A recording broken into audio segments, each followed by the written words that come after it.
All right, well, we're going to go ahead and get started. So welcome, everyone. Thank you for taking an hour out of your Thursday morning.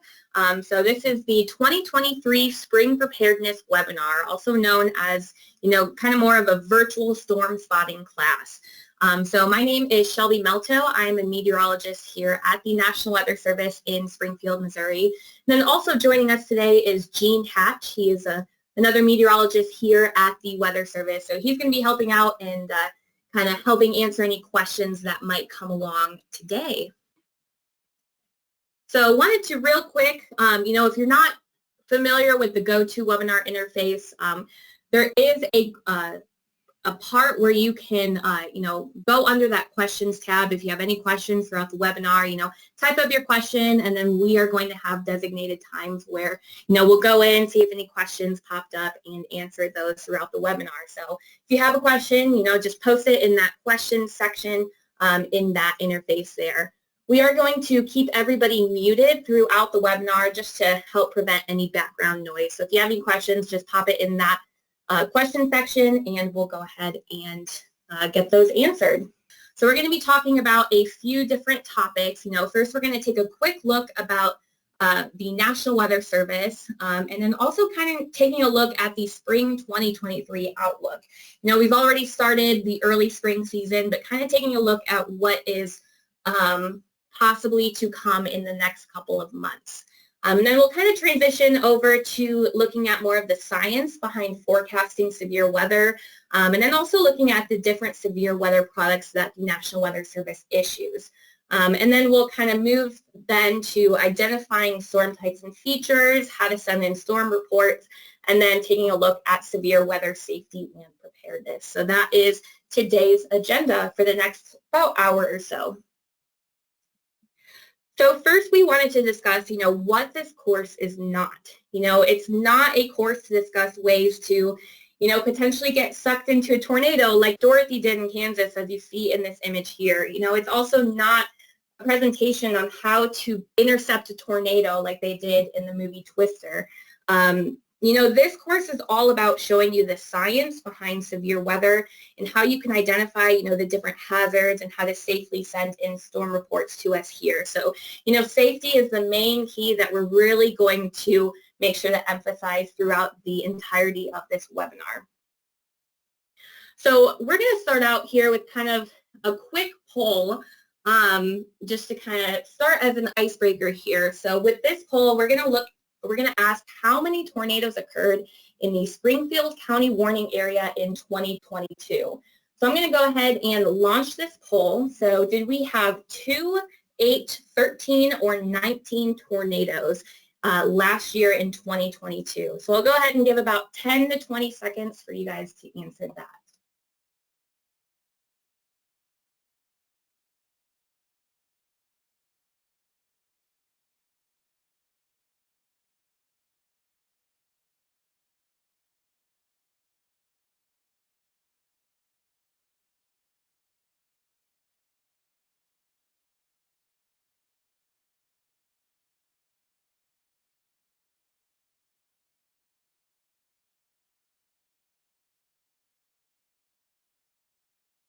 All right, so it looks like 61% said we had 8, and then looks like there was a tie of 17% saying we either had 2 or 13 tornadoes. So I'll go ahead and hide this. And the correct answer is 2. We actually had only 2 tornadoes that were surveyed and documented in our county warning area last year. So we're going to take a look and see, how that compares to this upcoming year as we head into this upcoming spring season. All right, so we're going to take a couple slides here just to talk about, the National Weather Service. So the mission of the National Weather Service is to provide weather, water, and climate data, forecasts, warnings, and impact-based decision support services in order to protect life and property and enhance the national economy. So, to kind of put that into lay terms as far as a vision is concerned, we're really looking to build a weather-ready nation, building a society that's prepared for inclement weather and, a society that knows the appropriate responses when various weather, water, and climate events come their way. So we as the National Weather Service, we're a part of NOAA, which is the National Oceanic and Atmospheric Administration, and then NOAA is a part of the Department of Commerce. So we, the WFO in Springfield, Missouri, we are one of over 100 National Weather Service offices across the entire country. So, we're right here in the central region of the United States, across southeast Kansas and southwest Missouri there. So this outline here in yellow, this represents our county warning area that we cover. So this includes 3 counties in southeast Kansas and then 34 counties in southwest central and south central Missouri. So this is a really great reference map for any of you that might be newer to the area, just to kind of get an idea of what county that you are specifically located in, and then also what counties might be downstream of you, in the event of warnings potentially being issued. So next we're going to take a look at the spring 2023 outlook. So these 2 images here, these were issued by the Climate Prediction Center, and kind of taking a look at the seasonal temperature and precipitation outlooks for April, May, and June. So kind of talking about the seasonal temperature outlook, we are leaning towards having above normal temperatures in these next 3 months. And then kind of the same thing for our precipitation outlook.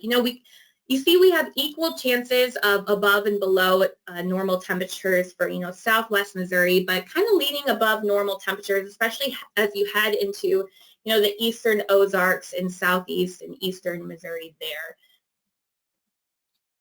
And then kind of to go along with that, we've officially transitioned over from a La Nina pattern to more of a neutral pattern for the springtime as we head into the beginning of the summer. So you're going to notice here for the March, April, and May timeframe, we have greater than 90% chance of neutral conditions there.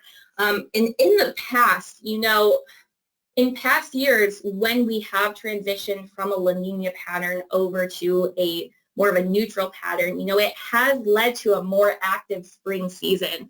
And, we've kind of started to see that, we're in the beginning stages of the spring season, and we're already seeing an active pattern. Not necessarily saying that that is going to continue, that we're going to, definitely see that active pattern in the spring season. But, it is something that we have noticed in the past. So definitely going to be keeping an eye on that as we continue going through this spring season. So kind of summarizing the spring outlook before we head into our next section, we saw that favoring for above normal temperatures and above normal precipitation, especially in the eastern Ozarks area. As far as temperatures are concerned, even though we're favoring above normal temperatures, we're going to we could potentially see some cold snaps. So, there could be some nights that we see colder temperatures, some days that we see colder temperatures there. That is still going to be possible, even with that general trend of above normal. So, one thing we really want to, emphasize is to pay close attention to that 1 to 2 week forecast. Pay close attention to the forecast that we're issuing here locally at our weather service, but also the Climate Prediction Center issues both 6 to 10 day outlooks and 8 to 14 day outlooks. So those are really going to kind of hone in on a more shorter term time scale. So really paying attention to those shorter terms, 1 to 2 week forecasts. It's going to be a good idea to kind of get an idea of what you can expect for the next week or 2. So next we are going to move on to forecasting severe weather and kind of looking at the science behind it.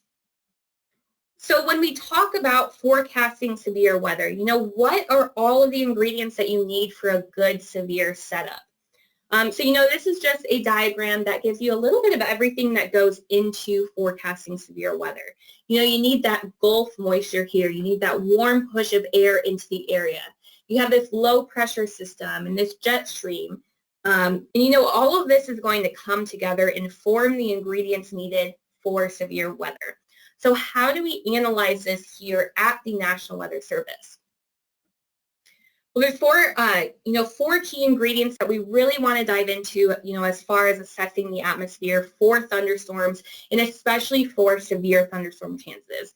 So, the first is going to be moisture, and we're going to take a look at what we need to look at in order to analyze the moisture content in the next slide. Next, we also need instability and a lifting mechanism. And then lastly, when it all comes together for getting those organized thunderstorm activity and, getting those potentially strong to severe thunderstorms, we're going to need the presence of wind shear in the atmosphere. So first, taking a look at assessing the moisture. So, we need to see how much moisture is available in the atmosphere, in order to support that thunderstorm development.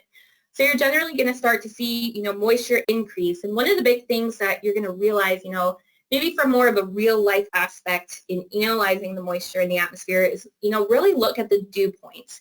You hear meteorologists talking about the dew points, all the time. So once you get into, dew points greater than, 55 degrees, and especially once you start getting into, the 60s, even low 70 dew point temperatures, that's when it's really going to start to feel kind of sticky outside, and you really feel that humidity and the moisture in the air outside, and that's going to be conducive to thunderstorm activity. So once we've assessed the moisture, next we're going to take a look at the instability in the atmosphere. So we analyze what's known as CAPE, or convective available potential energy. And this chart here on the far right-hand side, that's our measure of the CAPE values.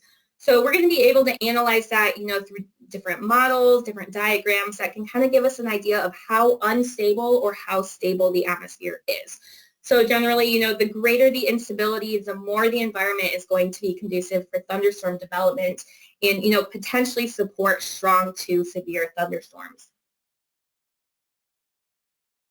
Then we're going to take a look at the, various different sources of lift that's needed. There's a bunch of different types of sources. You can have differential heating in the atmosphere. You can have fronts, cold or warm fronts. You can have dry lines, which, aren't as common across our area. They're a lot more common across the Southern Plains region, but that's going to be a source of lift. You can also have outflow boundaries, from old thunderstorm complexes that start to set up as a source of lift for, new development. And then even terrain can play an influence on thunderstorm development, especially here in the Ozarks region. So you're going to need that source of lift from whichever source of these that is there on that particular day. So bringing those three ingredients together, the moisture, the instability, the lift, that can give us a good idea of the potential for thunderstorms. But the fourth ingredient is wind shear, and this is where we really start to see, if conditions might be favorable for more strong to severe thunderstorms. So wind shear is essentially the rate at which wind velocity changes through the vertical atmosphere. So if you take a look here at this image, the cloud on the left shows an atmosphere with no wind shear. So the updraft is going to go up, but with time, since it doesn't have a separated downdraft region, it's essentially just going to collapse on itself. So in this case, we would call these single cell or pulse thunderstorms that we generally see during the summertime. And then we're going to take a look kind of more at these single cell thunderstorms here in a bit later. But the right-hand side of this image, this shows a sheared environment. You can see, if these arrows represent the wind, you can see that the wind's velocity changes, whether it's the speed or the direction through the vertical part of the atmosphere. So essentially what's happening is your updraft is going to get tilted, and that's going to separate, the updraft from the downdraft region. And that's going to allow, your thunderstorm to become more organized and to sustain itself for longer periods of time, since it's not collapsing on itself like you saw here in this single cell example.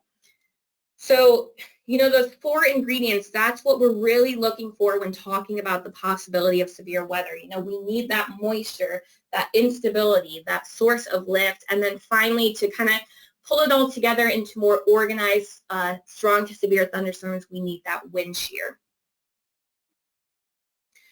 Another thing that we take into consideration when forecasting severe weather is assessing the various weather models. We use well over 100 different weather models, here in the National Weather Service on a daily basis for our forecasting, but especially when it comes to forecasting severe weather. And in each one of these models, they're going to vary on their input and their output. So as we're forecasting for severe weather, we're using the various different model agreements, different consistencies, different biases that models might have in order to analyze the environment and kind of get a better idea of the most probable outcome or the different potential outcomes there. And then additionally, we've also started to take a more probabilistic approach, rather than a deterministic approach to forecasting.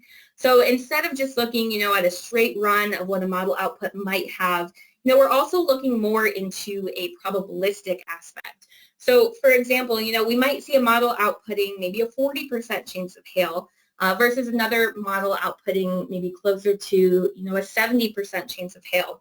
So we're going to take a look at the different probabilities from the different models and kind of compare the agreements, consistencies, biases, and kind of look at all that to give us a better idea of what could potentially happen, as well as a better idea of how to maybe enhance our messaging when messaging, the different hazards and different severe weather potentials there.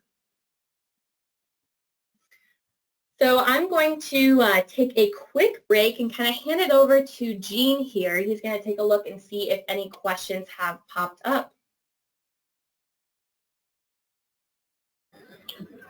Well, you must be doing an amazing job, Shelby, because I am not seeing any questions at this point. All right, thanks, Gene. So we will go ahead into our next section, but if you have any questions, go ahead and pop them in that questions section, and we'll get that answered here when we stop for our next, after our next section here. So now we're going to take a look, at the different severe weather products that we do issue here at the National Weather Service. So some of you might be, really familiar with all of the different products we issue. So that's going to include, everything from severe weather outlooks to watches and then to warnings there. So what do all of those mean? Starting with the thunderstorm outlook, that's going to be issued typically, several days in advance, and it's just going to outline the areas that we're most concerned about when it comes to severe weather. And then once these are issued for your area, that's really the time to begin preparing, and putting plans into place on what you will do if you do end up getting severe weather. So we're going to dig a little bit more, into the different outlooks that are issued by the Storm Prediction Center in the next couple slides. But, in this particular graphic, you have that marginal and slight risk that's kind of overhead around the area. So we're going to take a look at what this means here coming up. But once we start to, get closer to the event, meaning maybe 2 to 6 hours in advance, so we're really talking about the day of the event here. This is when the watch phase is going to occur.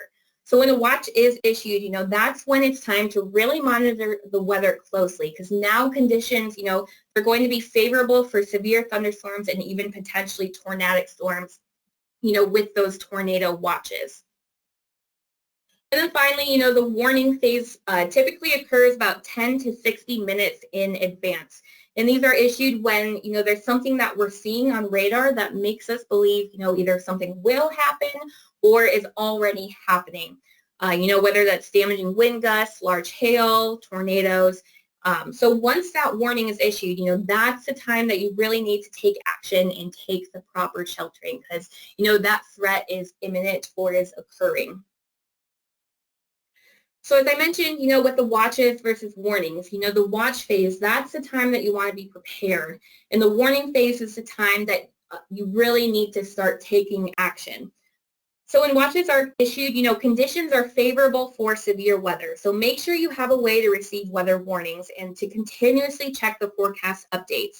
And then also make sure, you have the sheltering, proper sheltering planned.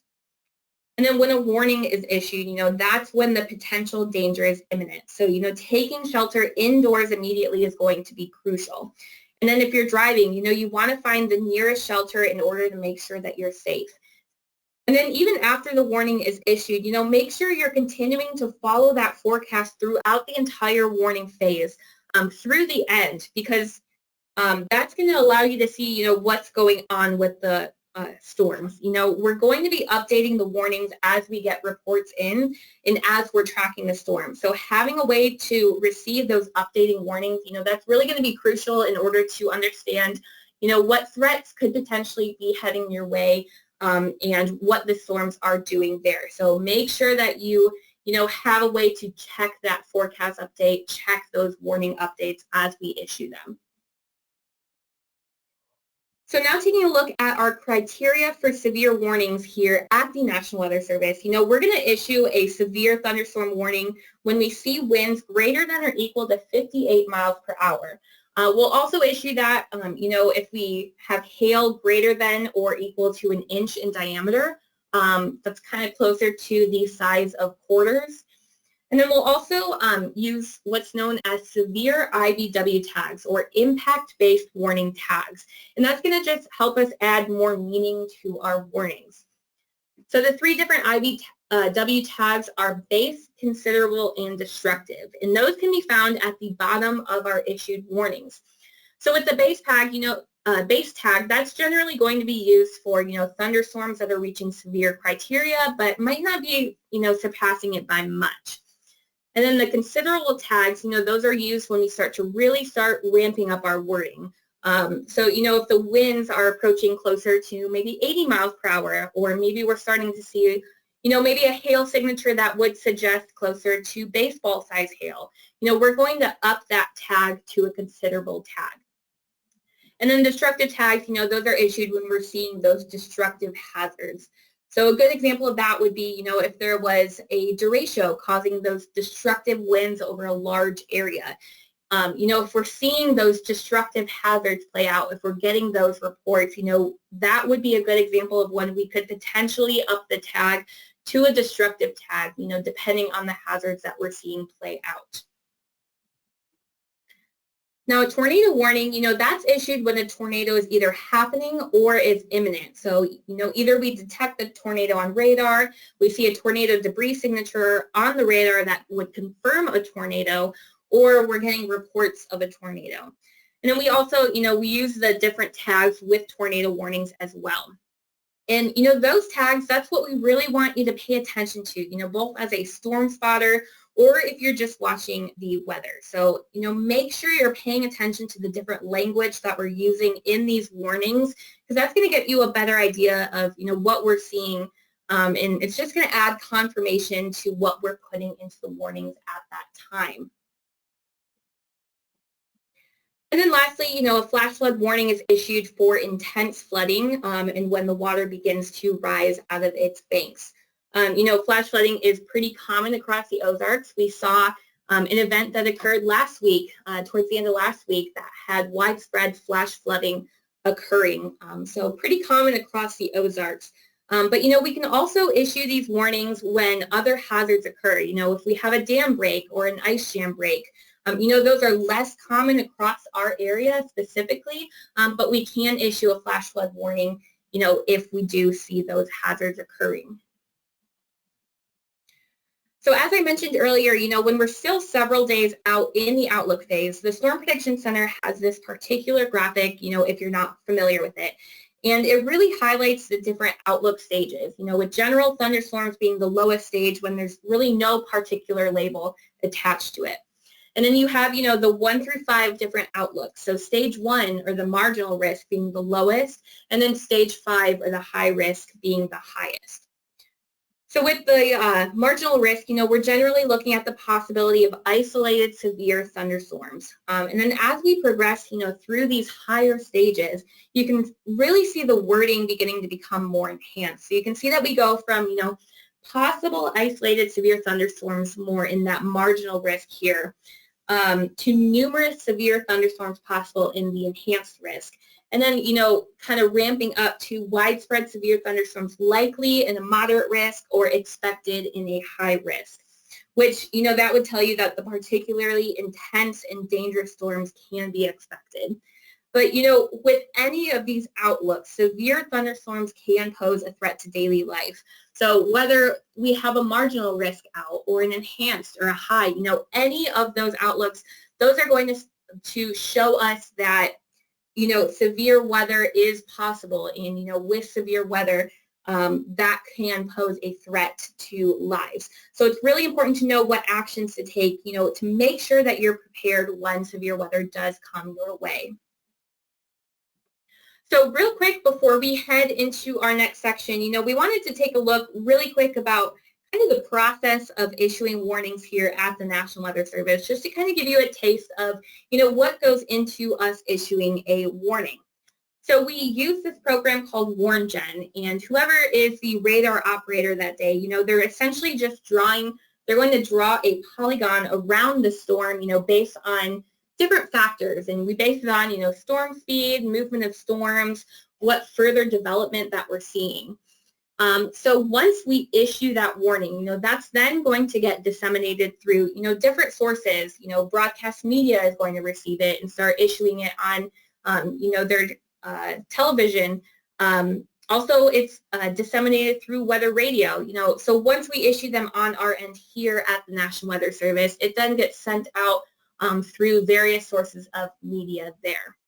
So that kind of gives you a brief taste of what goes into issuing these warnings. There's a lot more that goes into it, but this kind of gives you an idea of the process that we use. So now we're going to transition and really start to dig into what it really means to be a storm spotter. So, this first section, we're going to take a look at identifying the different storm types and features. So if you've ever been by our office here by the Springfield airport or, any other office, you might be aware of the radar. And, it kind of looks like, a big soccer ball on stilts almost. So we have, over 100 radars across the country and use these to see what's going on with the weather. So essentially, the radar sends an outbound pulse of energy towards the thunderstorms, and then that energy then gets reflected back to the radar. And then so once it kind of breaks down the different algorithms, that's when we're able to then see it on our screens. So that's kind of how, kind of a crash course in what's going on with the radar and how we're able to see it there. And then we also have, several different satellites stationed in our orbit across the world. And those particular satellites, they give us a really cool look at a bunch of various things. They help us see the clouds, how and when they're developing, also where the greatest instability can be, and a bunch of really great information that we then take into account, when we're issuing our warnings, when we are trying to assess the environment to see, what potential hazards we could see. So now we're going to take a look at the different storm types. So the first two storm types you see, we're not going to focus too much on single cells and multi-cell thunderstorms. But, these single cells, we typically see them during the summertime where there's ample heating across the area. So, when we talk about those pop-up thunderstorms are too possible, we're talking about those single cell thunderstorms. And then multi-cell thunderstorms, those are going to be the more widespread storms that are kind of pulsing in nature, but they're a lot more widespread than those single cell or pulse thunderstorms. So these multi-cells are going to cover a much larger area. But the two storms, that we're really going to dig into, especially later here in the webinar, are the squall lines here, which, essentially are a line of thunderstorms. And then these supercells that kind of look like this kidney bean, it has that hook echo, as we call them here. So the next few slides, we're going to go ahead and take a different look at these storm types. So first taking a look at the different pulse thunderstorm or single cell thunderstorms there. You can see an example of what these might look like on radar on the left-hand side here. And typically the hazards that we see with these pulsars are going to be, hail, gusty winds, lightning, and heavy downpours. So with these pulse or single cells, you could reach severe criteria with these storms, if the right setup is there. But, even if you're not reaching severe criteria, lightning is always going to be a threat in any thunderstorm. And then, if you have those heavy downpours, some flooding is going to be possible, especially if those storms, sit over the same area for a prolonged period of time. Now with multi-cells, you can see this on this radar example, and it looks kind of messy.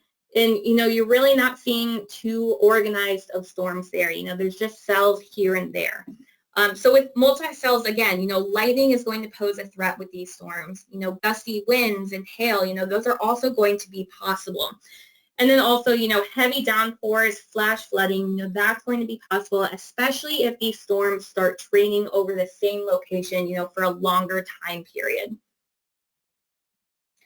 So now we're going to take a deeper look into squall lines and then later into supercells.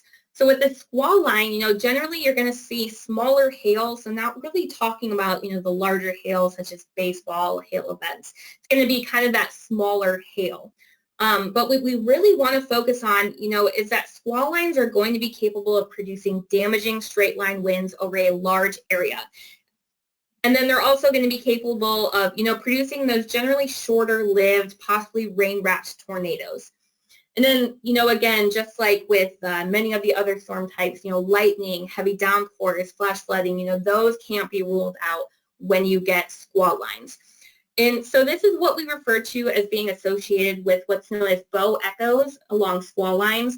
Those bow echoes, those are typically going to produce, those damaging straight line winds. So taking a look at this schematic diagram of what a squall line would look like, the red arrows here, those represent the updraft region up ahead of the squall line. And then these blue arrows here, these represent where the downdraft region is. So the first area, that I really want to note on here, which we're going to take a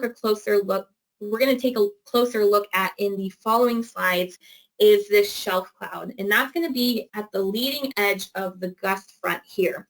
So when this area reaches and overcomes that's generally where that straight line wind potential is going to be the greatest within that squall line. And then further back behind that region, that area that's shaded in yellow, that's generally behind that gust front, and that's where you're going to see the potential tornadic development. And like I mentioned before, these are generally going to be rain-wrapped tornadoes, so not especially ideal, from a storm spotting aspect, since it's going to be hard to identify and see that tornado. So taking a look here at radar imagery of a squall line, the left side of this image shows the reflectivities from the radar, and then the right side here shows the velocities. So you can really see, where you have these two blue arrows in, those are kind of pushing into this particular squall line. And then this dashed white line here represents where that bow echo region sets up. So that's where, your strongest winds are going to be. So, right along that leading gust front, so that leading edge of where that shelf cloud would be as well. And you can really see that, by looking at the velocities here on the right. So, where these red colors meet those green colors here, that's where your strongest winds are going to be with that associated squall line, in that bow echo region there. So now let's take a deeper look into supercells. So with supercells, basically all hazards are going to be possible. And then when you compare that, to squall lines, supercells aren't going to cover as widespread of an area, but, you could get multiple supercells covering an area, and that can be just as destructive or, even more destructive than a squall line would be. So with supercells, we're going to see much larger hail as a hazard. So, these storms are typically the types that could produce, those massive hailstorms. So you could see anywhere from maybe baseball to softball size hail with those stronger supercells. And then you can also have, straight line winds within supercells as well as lightning, heavy downpours, flash flooding. But the big key difference between supercells and squall lines are that supercells are typically going to be the storms to produce those long track tornadoes. So for example, looking back to a severe event that happened back in December of 2021, we had an event that occurred across portions of, Kentucky and the Tennessee region, and they were impacted by a long track tornado from a supercell that ended up being extremely destructive. So, with supercells, we're going to see those longer tracks, longer lived, and possibly intense tornadoes. So here's a schematic of a supercell. So if we're looking to the northwest in this image here, this shows what a particular supercell would look like. So once again, these red arrows here show where the updraft region is. And one thing you're going to notice is that that updraft is going to be rotating. So every supercell is going to have that rotating updraft in a mesocyclone that we can identify. So you'll also have, similar features that we saw with the squall lines. You could have a shelf cloud, which is going to be apparent on some supercells. Maybe not every supercell, but some of them can have an apparent shelf cloud. And then you also have a wall cloud. And within that wall cloud region, that's where a tornado could potentially develop. So we're going to take a deeper look into how you can identify those wall clouds and shelf clouds coming up here in the next few slides.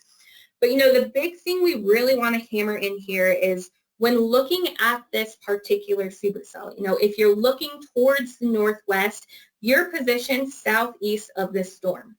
And that's keeping what we call the right-hand rule in mind.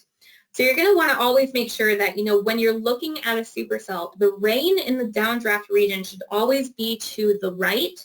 And then the updraft region where, that potential tornadic development would be, that should always be to the left of you. And, that's going to be a huge thing to keep in mind through this whole presentation. I'm going to bring it up several more times throughout the webinar. But you always want to keep that right-hand rule in mind, where that downdraft region is to the right and that updraft region is to the left. And, that positioning, that's going to be the safest position to be in, as that storm moves perpendicular to your location. So looking at what a supercell would look like on radar, you can see where it takes more of this hook shape, and that's what we call a hook echo, and that's where that potential tornadic development would be. And then looking, at a supercell from a ground standpoint, this particular spot would be good positioning. They're keeping that right-hand rule in mind. You can see where that rain is. That's that downdraft region here. And then that's going to be to the right, and then that updraft region here is to the left. So this would keep that right-hand rule in mind and would be kind of a good location for you. Might be a little too close for comfort for storm spotting, so maybe kind of backing up a little bit would be more ideal. But, the main thing is keeping, that right-hand rule in mind. That's going to keep you in a safe position. So here's another look at a supercell on radar, and this shows the reflectivity here on the left and then the velocities here on the right. So as I mentioned before, you're going to want to look for possible tornadic development back in this hook echo region here, and that's where it takes more of that hook shape and kind of hook backs around. So where it's circled in white here, that's your hook echo region. And then looking at that same cell here on velocity here on the right, you can see that that's going to be the area where, those reds and oranges and yellows kind of meet those blues and greens here. So where those areas come together, that's where the radar is essentially diagnosing that there's an area of rotation in there. So that's what we're using here at the National Weather Service to essentially analyze that, there is an area of strong rotation and potential tornadic development with this particular cell, as these velocities here are coming together. So now we're going to take a look more into those different storm features that I mentioned, through the last few slides. And we're going to, take a look more at, shelf clouds and wall clouds, and then finally some funnel clouds there. And then afterwards, we'll take a look real quick at some tornadoes and some videos in the next few slides. So I'm going to go ahead and play this short video here of a shelf cloud coming into the St. Louis region.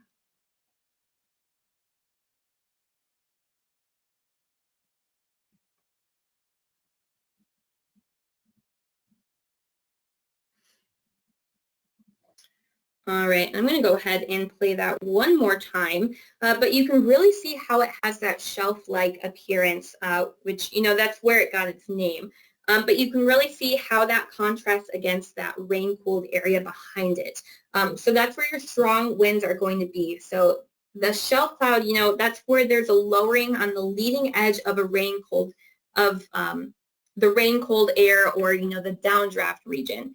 So that's going to typically expand, across much of the horizon, not really going to be associated with tornadoes. So you could get, some what we call scary looking clouds along that leading edge of the shelf cloud, but that's not where your tornadic region is going to be. The region where the tornado development can occur is going to be just behind that shelf cloud area. It's, again, going to generally be rain wrapped. So, shelf clouds, those are going to be really associated with the leading edge of the gust front, so where you see those gustier winds. And then here's another really good diagram that has us looking at a shelf cloud moving across the plains region. So taking a look at this image, this particular storm would be moving from the left to the right side of this image. So you can see, that warm, moist air that's shown by this red arrow, that's going to be pushed over top of that shelf cloud. And then this blue arrow here, that shows the downdraft rain-cooled area pushing down towards the ground and then pushing outwards. And that's going to create, that shelf-like appearance, sloping down and moving away from the rain. So now let's take a look at wall clouds. So a wall cloud, those are going to be isolated lowerings where, there's a large area of upward motion in the updraft region. So if you see something that, looks like a wall cloud, a couple things you want to take note of and look for is, is it persistent? Is it rotating counterclockwise? Those are going to be big things that help us know, that maybe what we're seeing on radar is ground truth. And then, even if there is a wall cloud, that doesn't always mean that a tornado will form. But it does kind of give a general idea that, a tornado is possible in that given area. So here's a video of a wall cloud from Amber, Oklahoma in 2015. So I'll go ahead and play a little snippet of this.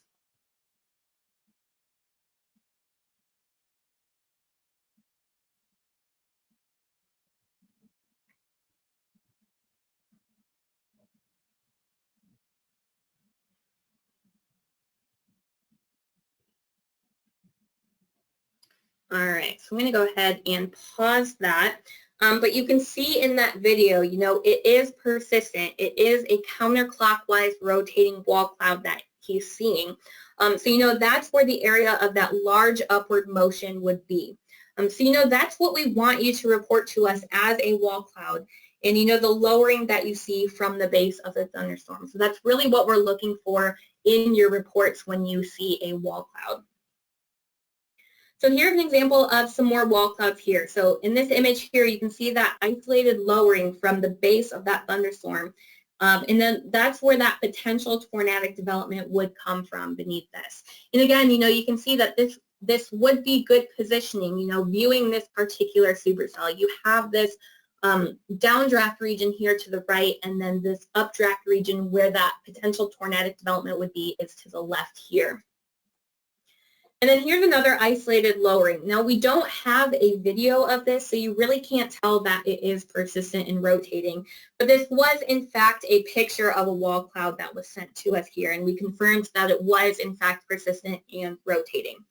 So it's really important, to always mention if you see rotation with these, and that's going to tell us, if it is in fact a wall cloud and not just a scary looking cloud.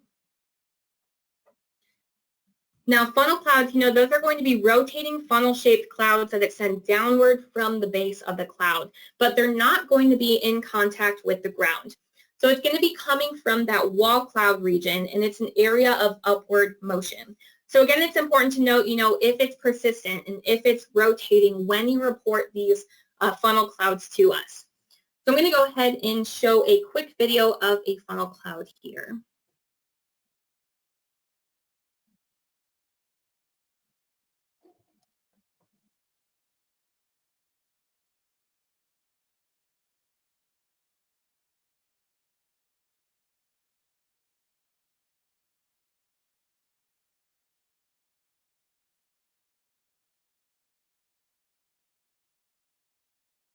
All right, I'll go ahead and pause it there. But as you can see in this video, that feature continues to rotate, and you can even, towards the end of the video, you can start to see it extend down towards the ground a little more as we get further into the video. So, it's definitely that persistent rotating feature that we want you to report to us as a funnel cloud, since it's not in contact with the ground at this given point.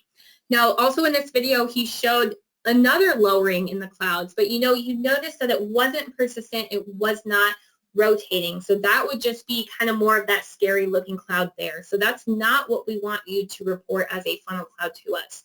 But comparing that to, what you see here on the left side of this video, that would be a funnel cloud. It is persistent, it is rotating. So that's what we would want you to report. So here's a couple more examples, of different funnel clouds with different shapes and sizes that they can come in. So, more great examples of, funnel clouds before a tornado eventually touches down. And then finally, let's talk about tornadoes. This is typically everyone's favorite topic to discuss, when it comes to severe weather. So what exactly is a tornado? A tornado is a violently rotating column of air that extends from the thunderstorm to the ground. So a couple precursors to tornadoes would be, a rotating wall cloud or a funnel cloud. And it has to be attached to the cloud base and in contact with the ground, in order to be considered a tornado. So this is where we want you to confirm when you're reporting to us, that there is maybe debris being lofted, whether it's trees that you can see being snapped or uprooted, or even being lofted in the air. Also power flashes, that can also confirm that it is in fact in contact with the ground. So, those are all really great pieces of information that we want you to relay when reporting a tornado has in fact touched down. And then, another thing to keep in mind is that cloud movement, doesn't necessarily mean that there is rotation. So again, looking for, is it persistent? Is it rotating counterclockwise? Is it in contact with the ground? So those are all things that we want you to report to us. And then here's another example of a tornado on the ground, and then another one here crossing a highway. And an important thing to keep in mind is, just like the funnel clouds, tornadoes are going to come in, many different shapes and sizes. So it's really important not to get, too caught up in how different it might look from other tornadoes that you might have seen, whether in person or online or in videos.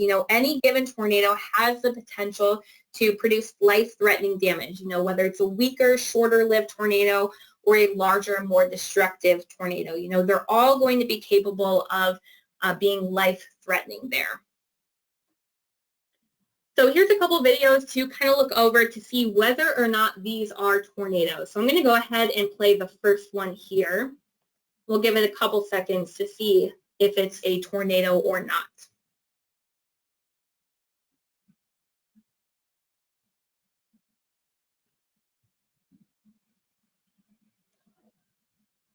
All right, I'll go ahead and pause that. The YouTube title kind of gives it away if you can see it, but you'll notice in this video that there is some lightning with this storm, but something that we're not seeing is any rotation with this particular storm here. So for this particular example, we're in fact just seeing what's known as a rain shaft, or we're seeing that downdraft region where the rain is just kind of collapsing out of this thunderstorm. So this would not be a tornado. I'll go ahead and play this one here on the right.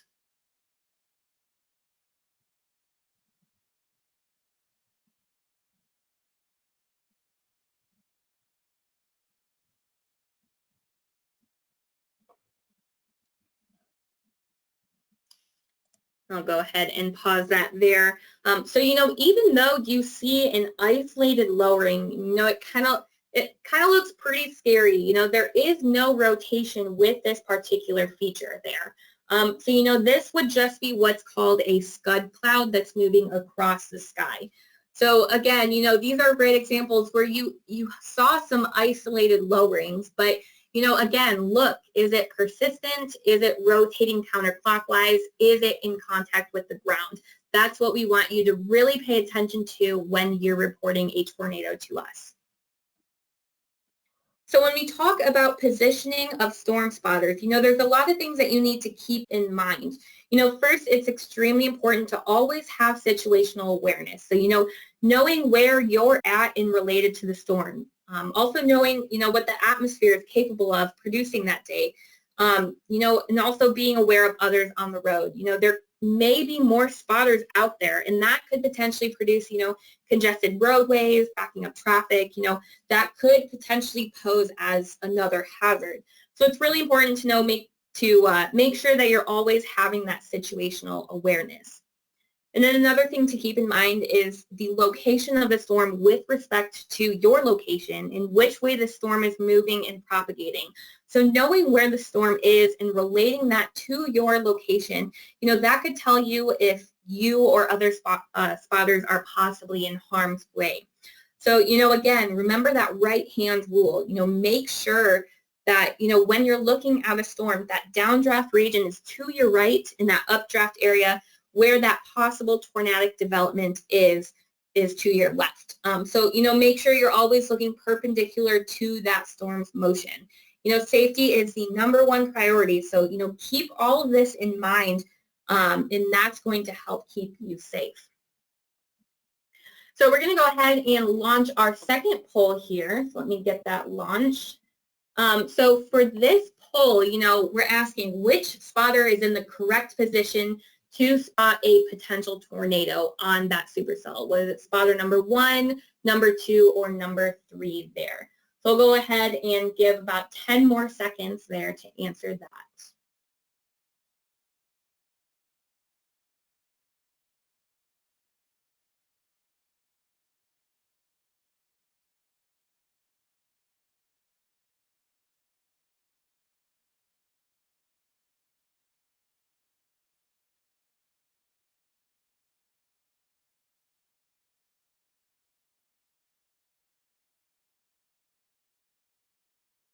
All right, so I'm going to go ahead and close that. And so it looks like about 75% of you said spotter #2 was in the correct position. So let me go ahead and hide that. And if you said spotter #2 is correct, you would be correct. So we're going to break up the different positions here and see why spotter #2 was in the correct position there. So, if we're looking at spotter #1's position, spotter #1 is going to be honestly in the worst possible position in this given scenario. The cell is moving towards, the east of this image here. So spotter #1 would not only be overtaken by, this heavy rain, potentially large hail, but also any tornado heading towards them could potentially be, impossible to see because it's going to be rain wrapped from their particular field of vision. So spotter #1 would be the worst possible position there. Also looking here at spotter #3, while they are behind the actual thunderstorm as it moves towards the east in this image, they're still in a potentially dangerous spot. A particular tornado could have just moved in through their area there, so they could potentially be, in a dangerous area with debris, down power lines, other hazardous materials there. So following this particular supercell, spotter #2 would be in the best position. They're situated southeast of the storm as it moves perpendicular to their location. So they're going to be able to really get a good visual of that potential wall cloud here, or funnel cloud, or even tornado there. So spotter #2 would be in the correct position. So I'll go ahead here and hand it over to Jean again, see if any questions have come through. Well, we did have some good questions earlier in the presentation. Greg had asked how the jet stream affects severe weather in the area. And in general, the jet stream does provide that additional energy and lift in the middle and upper levels to help enhance and get that convection going, which provides the fuel, some of that fuel, and the shear that you had mentioned earlier to allow thunderstorms to organize. Additionally, Lewis was wondering about some information on what a bow echo actually is. And just the thing to look at, especially when you're looking at the winds with the thunderstorms, is that bow echo is where that gust front or that leading edge of the wind begins to push out ahead of the storms and indicates where you get a good strong downdraft or where the enhancement of the winds are. And the reason why it's called a bow echo is because it kind of looks like it's bowing out or bulging ahead of the storms. And then lastly, Eric had asked if our radar was going to be up and running for the storms tomorrow, and I assured him that they are. Our techs have been making sure that everything is working today and performing checks on it so that it will be up and available for tomorrow. And lastly, Mercedes just asked, what is generally a good distance to maintain from storms? In general, you want to be far enough away where you're safe, but close enough where you can actually see what's going on. I wish I had a good answer for actual distance. Several miles might be good, but the main thing is to make sure that you are at a safe distance and that you have a way to extricate yourself from the area in case the things change. So other than that, I think that's what we have so far, Shelby. All right, thank you, Gene. So we're going to go ahead to our next section, which is how to send in storm reports and kind of the process that we want you to look at there. So kind of a brief, introduction there. Receiving storm reports is going to be crucial for us to see, how storms are developing and what you all are seeing, in various locations. So they're really helpful to us here while we're issuing the warnings, and, they could even save lives. As we're receiving those reports, as a storm is ongoing, receiving those reports during the storm, those are going to be a lot more valuable than, reports that come in after the event. As we're issuing those severe warnings, the reports that we receive are then going to start being relayed to the public, through our warning updates or, through additional updates there. So, the reports you send in could either trigger a warning being issued or, keep a current warning active. And then as we're issuing, these new warnings with your reports, the broadcast media is then relaying the reports that you're sending in. And then, that further helps relaying the severity of the storm to the public. So, the reports that you're sending in, those are extremely important. And we're going to go into more detail on, the type of reports that we're looking for here in the next couple slides. So when we're talking about hail, anything greater than the size of a quarter or 1 inch in diameter, that's going to be what we consider as severe hail.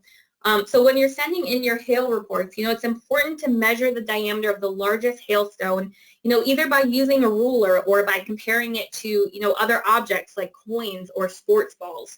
And again, a picture is worth 1,000 words. So if you can send us a picture with different hailstones and include, either a ruler or a coin in the picture, that would be a tremendous help so that we can get that accurate report.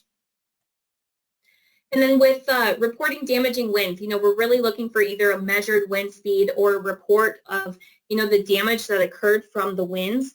So letting us know, if there's maybe a tree branch or limb snapped or maybe an entire tree is either uprooted or snapped, that's going to be really beneficial for understanding the severity of the wind damage. And then also, relating the size of the tree, how healthy it was in the first place, that's also going to help us in assessing the severity there. And then, if you're measuring the wind speed, anything greater than 58 miles per hour is considered severe. So we want to know if you're measuring those severe wind speeds there. So, that's what we want you to report, when there is damaging winds. Now, when reporting a tornado or a possible tornado, again, look for any rotation. Let us know if you're seeing a wall cloud or a funnel cloud, or if you're seeing any debris being picked up, that's going to tell us that it is in fact in contact with the ground. So relaying that information, that's going to help us understand what is in fact going on at ground level. And then finally, wrapping it up with reporting flash flooding, reporting if there's either, flooded, closed, or washed out roads, that's going to be extremely helpful. And again, a picture is worth 1,000 words. So continue to send in those pictures in your report so that we can see what you're seeing. And then also, sending in your rainfall measurements will also help us calibrate our radar so that it can be more accurate. So, send us in, what you're seeing, but also if you're measuring rainfall, that's also a great way to help us here too. So, a few reporting basics to keep in mind, telling us who you are, whether you're, maybe in law enforcement, emergency management, the public, it really helps knowing who is sending in the report. Also, what occurred, when it occurred, and the location that it occurred, that's extremely important to include in your report. And then also, make sure you're not exaggerating your reports. Remember, lives are at risk during these storms, so it's extremely important to be as accurate as possible. And then, you can always follow up with us if necessary. If you weren't able to get in a report, while the storm was ongoing, you can still send us your report, after the fact. So, safety, again, is the main thing here. So if you cannot safely get in a report, that is okay. We want you to just be safe. Safety is #1 priority. If you have to wait until after the storms in order to send in your report, that is okay. Staying safe, that is our #1 concern here. So once you're ready to send in your report, you can relay it to us using, several different ways. You can either text or call us here at the office, and our phone numbers are listed here on the left. You can also email us at our office email, which is contact.sgf@noaa.gov. And then again, either tagging us or mentioning us either on Twitter or Facebook. That's a great way for us to see your reports here. Also INWS, that's another way that you can send your report in at this URL here. But there's also this MPing app here, and that allows us to, see your reports in real time and at the exact location that you're seeing that type of hazard. So, using this MPing app, that's a great way to get in those real-time reports to us, as you are currently there seeing these different hazards in the different areas there. So with this MPing app, kind of a quick overview if you're not familiar with it. Once you download and open that app, you're going to see this image here on the opening screen. So all you're going to do is click select report type, and that's going to let you see, what type of hazards that you want to report.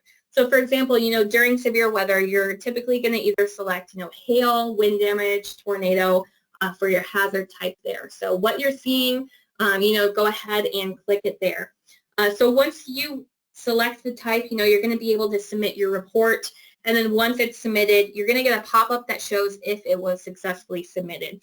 And we're going to receive that report in real time. And that's going to help us see, what you are observing and how the event is unfolding. So we have someone checking for reports throughout the event. So as you submit these reports through the MPing apps, they're able to see it right away and then issue to the radar operator so that we can get those warnings updated. So we're going to go ahead and do our final poll question. And for this question, we're going to take a look at, what is the most important thing to keep in mind when storm spotting in the field?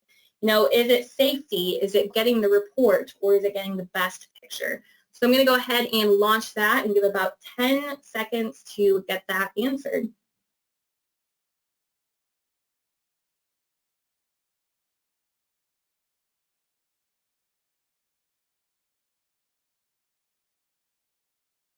All right, looks like the majority of you have answered, so I'm going to go ahead and close that.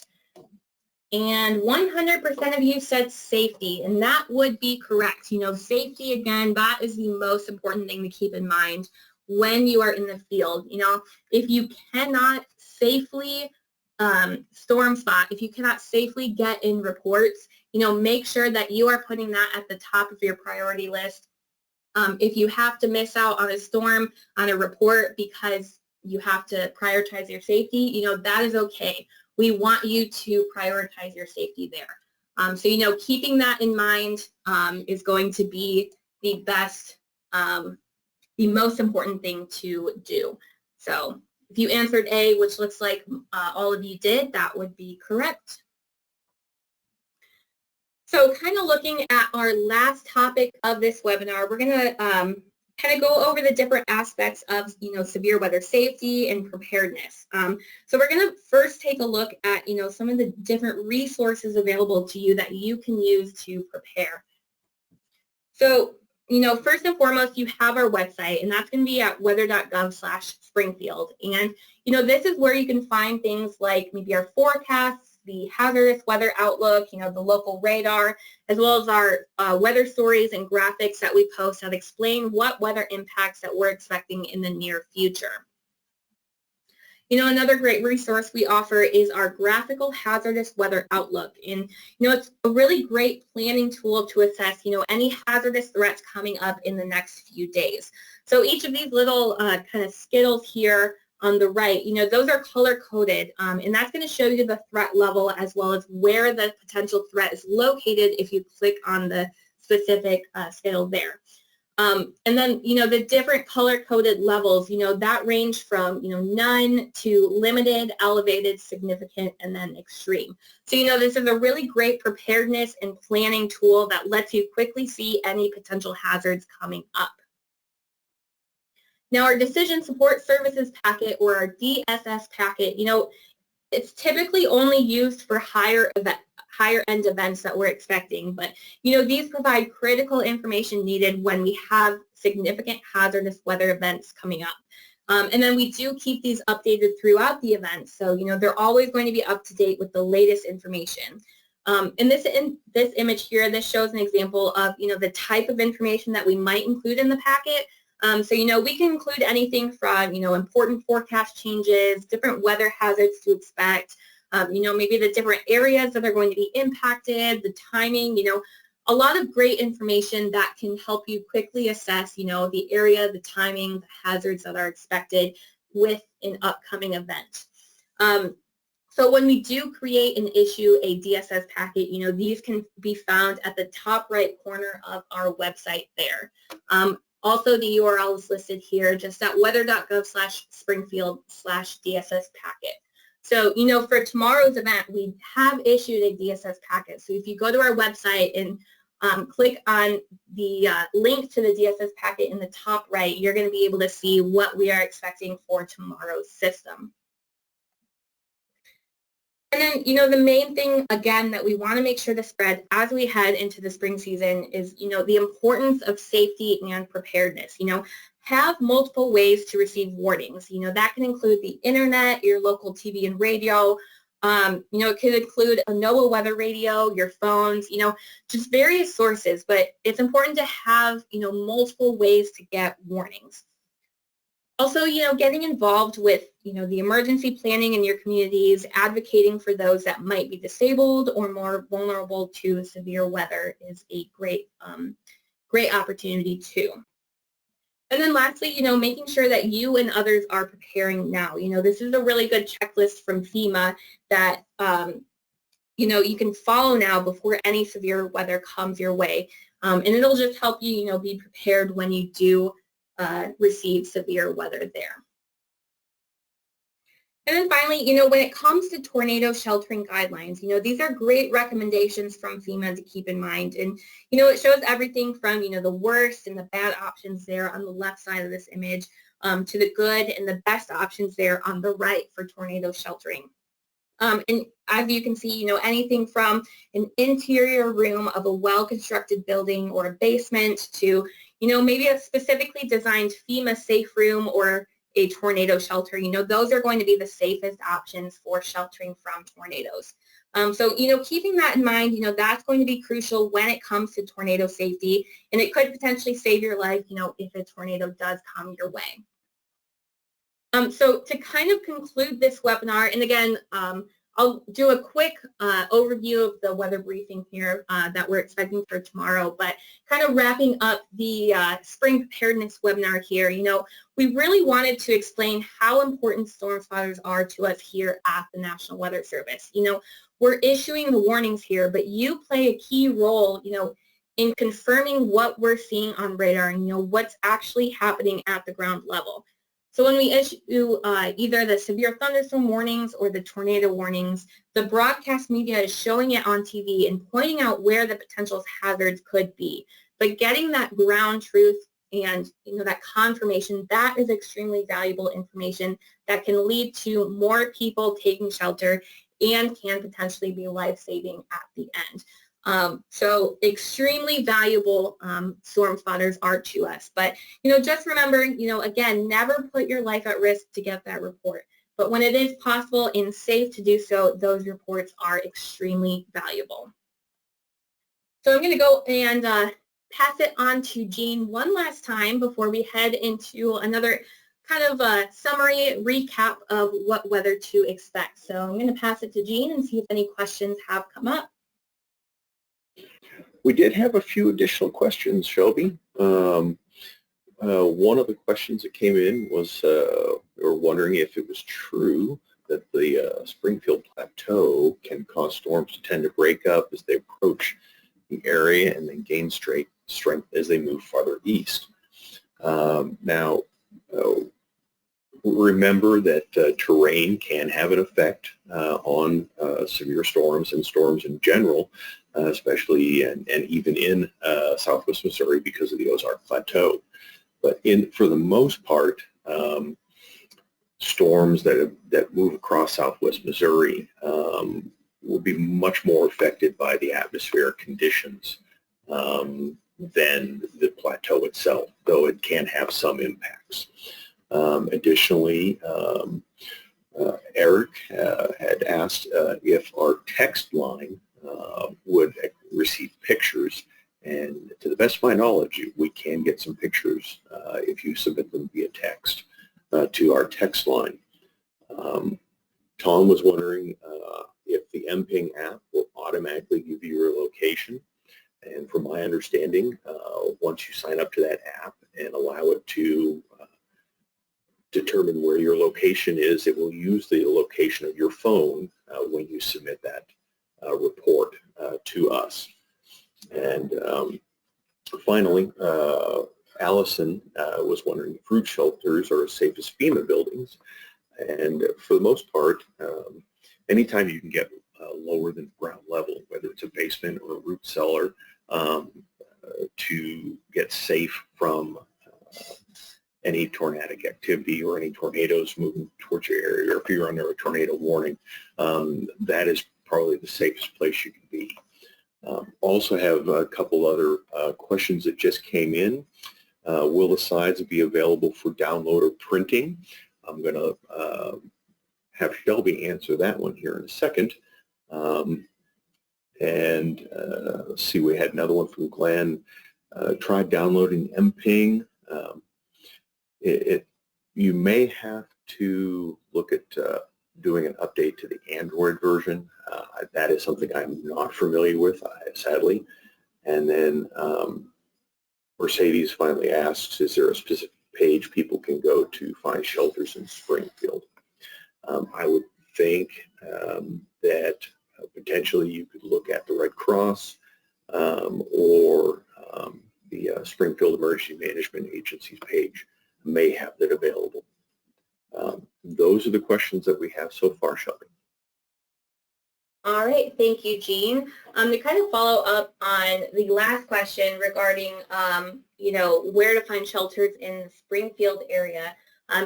For Springfield specifically, I do know that there is an app. It's called Shelter SGS, and I do believe that they have where tornado shelters are listed there just for the Springfield area. So that kind of follows up with that question. And then kind of answering Greg's question, if the slides will be available for download or printing. We don't plan on making the slides available, but what we are going to be doing is we did record this session, so we're going to be posting this recorded webinar to our YouTube page, and then we're going to share it to our Facebook and Twitter page as well. So the goal is to get this uploaded, by end of day today.